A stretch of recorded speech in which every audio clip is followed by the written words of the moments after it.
about the bag. Apparently it was supposed to get sent overnight from Moscow, got delivered into Moscow for some reason. Now we're going to go pick it up.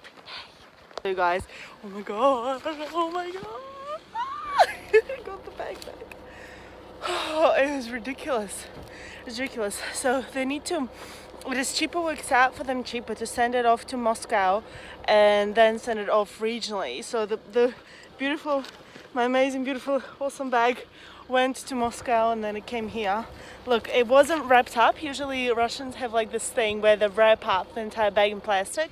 So mine wasn't wrapped up. So they put like a little tag thing so no one would open it. And look, oh, this is like a tag for Moscow airport.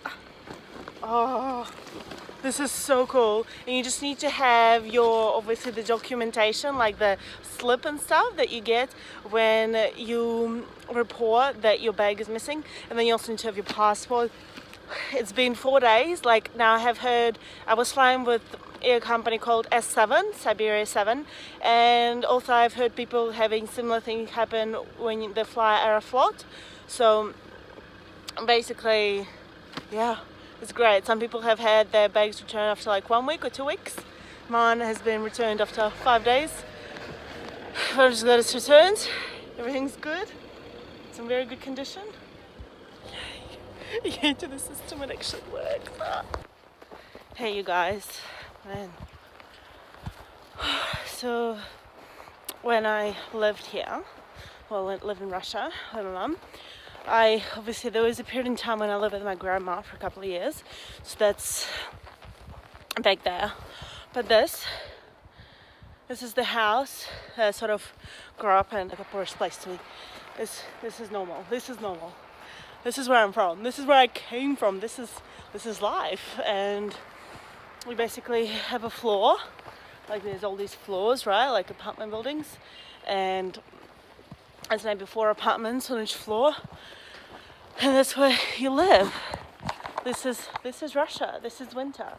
This is Siberia, in fact. I mean, Moscow and St. Petersburg are quite different, and in fact right now they're not snowing at all. It's fairly chilly, but not any of this cold. And back there, you see there, that sort of 2-story building, that is my kindergarten and like my early childhood preschool center. So basically kids go there when they're 6, and from the age of 2-3 until 6, because at 6/7 you go to school, and we're actually walking towards my school now, but this was the kindergarten where I went to, the preschool that I went to. Like windows for Christmas, for New Year's, and like, do you see that at the back there? I might I'll see if I can do it a bit closer, maybe another place. But do you see like all that cut out of paper things? And on that window there, it's basically everywhere. When I was growing up, we'd basically cut out these snowflakes out of paper and stick them to the windows. About this time, November, December, just to kind of celebrate and get ready for the coming Christmas season. As you can see, there's a ton of birds' nests. You see all that, all the snow on top. Very cool. And there's also another school next to my school.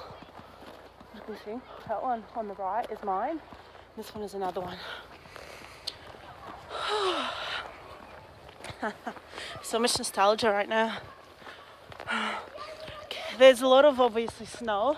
I was talking to my auntie, the car park is everywhere, because in summer you can only park, you can't park where there is grass, but in winter there's everywhere to park, and kids loads of do commonly this type thing.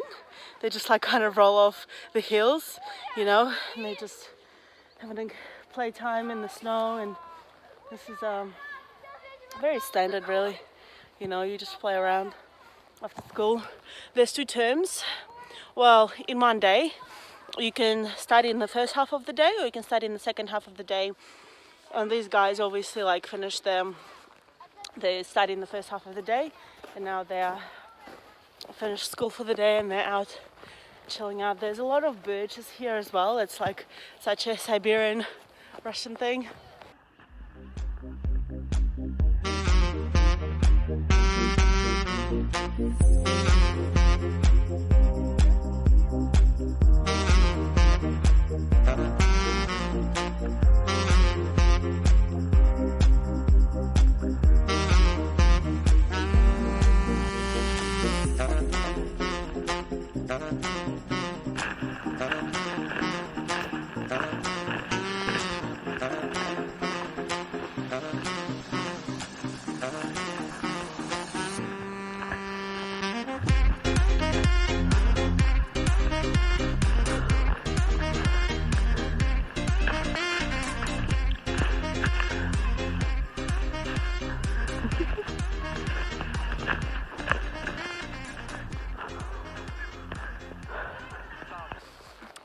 So at school, we had we had loads and loads of different subjects that we did.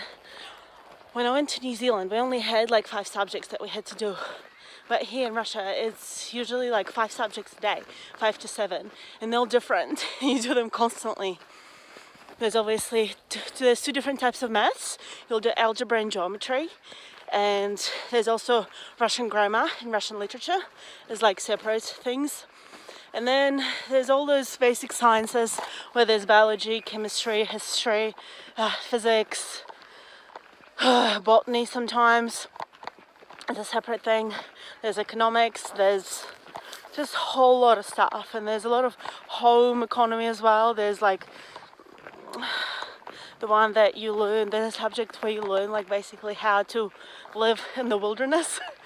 And there's a technology subject as well, like they're separate for guys and for girls, and the girls learn like all the womanly things, the cooking and sewing and all that stuff. And guys learn basically all the male stuff, how to weld, how to build everything. Oh, let's turn around. Do you see? Oh. There's basically classroom after classroom after classroom after classrooms. Usually the very top is for early years, the first floor, like when you're 6, 7, 8, 9 maybe, when you're in those grades, 1st till the 4th grade. Only when you're older, you go on the lower levels. And you usually have your own class that you're with, generally, and then that you like sort of travel subject to subject. When in New Zealand, we had our classes, and then we'd have a different different people with us, a different subject. But here it's all the same. Let me turn you around. You see? Pot plants. Pot plants all on the windows.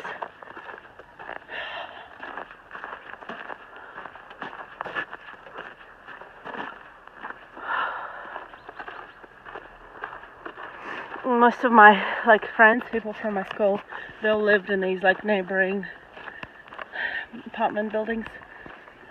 It was one of the better schools in town in this area, so yeah, I kind of started with it. I tried another one for a little while, closer to home, didn't really like it, so I just came back to this one.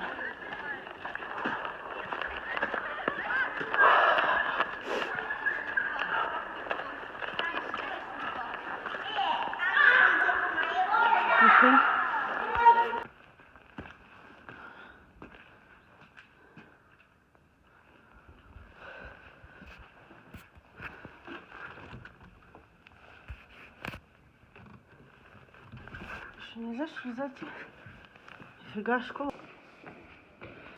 So basically, oh my god, it's so full on. They upped the security and everything. But this is the floor basically. Well, it's cool. I remember those pictures everywhere.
license in these rooms. I'll try and sneak inside of one, have a quick look. They're very up their security here, far out. Anyone could walk in here years ago. Amazing.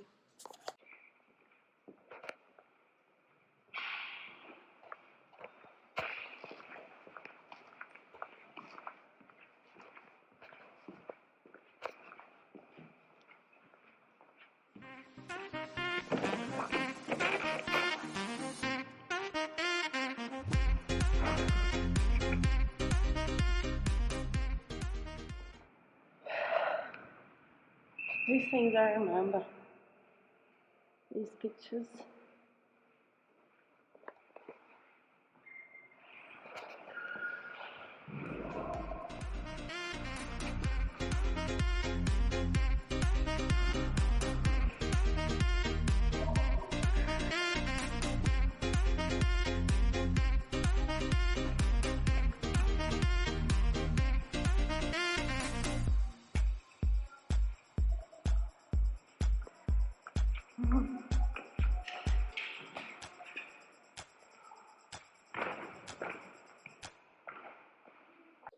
So in order to get in here, you basically need to show your documentation, obviously go here in the past, and like know which teacher that you're going to. Crazy, so full on.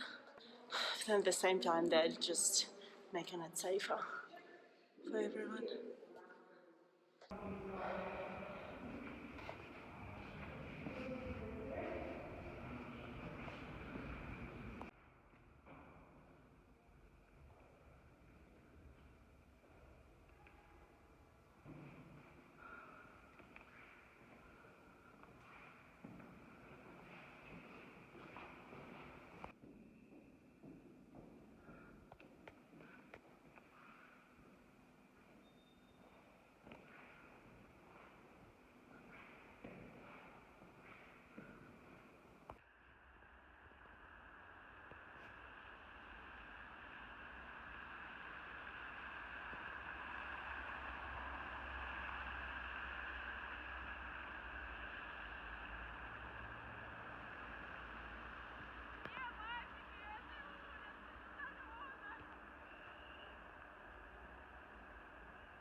That house there, with the lawn blue like thing that you see there, I used to live in there, my little nine.